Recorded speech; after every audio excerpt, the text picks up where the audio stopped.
It's Steve from Baby Keys Sounds again. That was Kids in America by Kim Wilde. Now that song wouldn't be complete without that 80s arpeggiated bass sound here, and I've got the step sequencer programmed to the D sharp, D, and the C sharp and the C.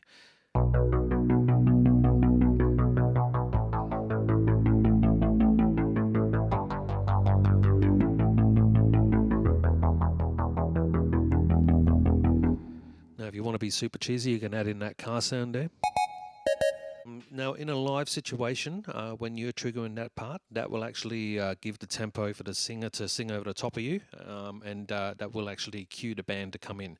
So when the band comes in, the drummer hits that snare, and then the drums and the bass comes in. You continue to play that step sequencer here over the top. And that'll just basically lead it in from the keyboard intro, and that'll blend it with the rest of the band. And then I've got all the bridge and the chorus chords programmed on this octave here. So you come in with the bridge on the E and the F sharp.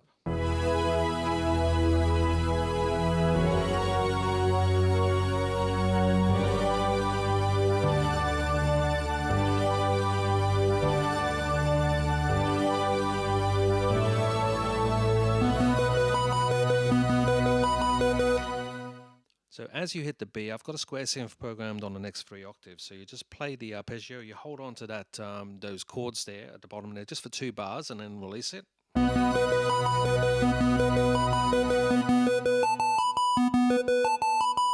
And you just play that arpeggio alone just on the first part of the verse, and then you come back in with the chords on the second part. I'll just demonstrate here.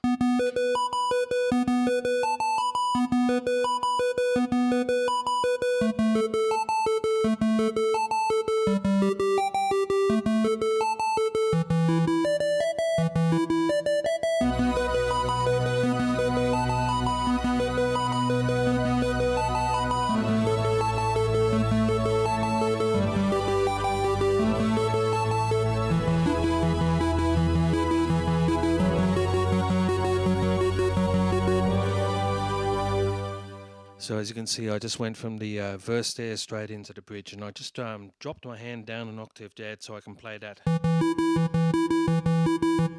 which is the E and the F sharp, just with the octave there. And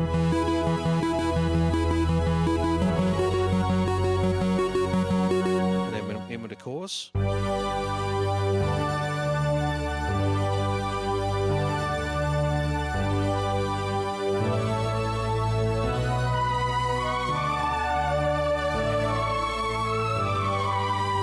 So I've got that synth programmed up at the top of the keyboard. Now, because of space limitations on a 61 note, I've actually had to shuffle the notes around a little bit to make them fit. So I'll just demonstrate here.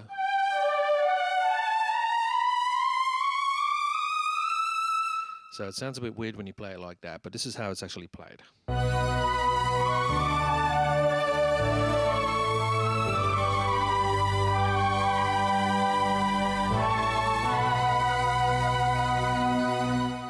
So I've got that fade out on that note, but what actually happens is when I've actually got to come back into the next verse, I don't play that last note because I've got to switch hands across to play the square synth.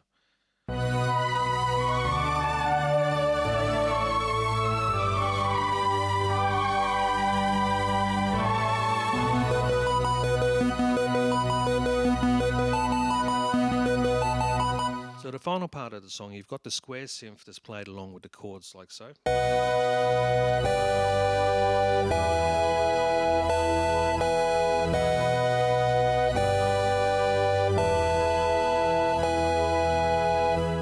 However, the other thing I've got programmed here is I've got some karma scenes programmed as well. So I've got some extra sounds here that are kind of hidden. So you can play this whole song with just the sounds that are programmed on scene 1. But what I've got here is scene 2. So I'll just press scene 2. So it's adding in some more synth and strings and bass sounds there. So, and then you've got the square synth hasn't changed, but if you hit karma scene 3,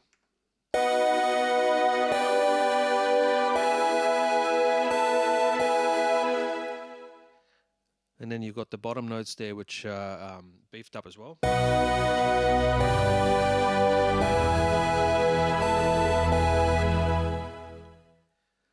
So it just makes it so much more fuller when you hit those karma scenes. Well, like I said, don't have to use it, but it's there. So I actually didn't use karma scene number 2 in that song. I just played karma scene 1 all the way through until the end here. So I'll just demonstrate when I changed that.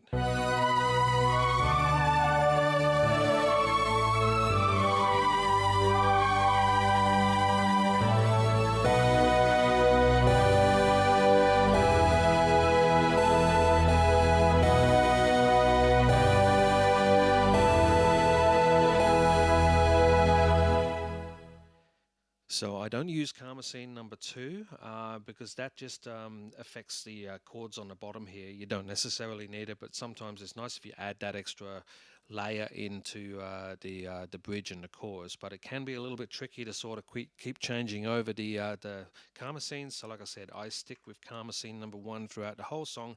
And in the end there, I just change it over to karma scene 3, which brings in the strings there and the added bass and strings and stuff at the bottom here. So that's Kids in America by Kim Wilde. Thank you very much for watching.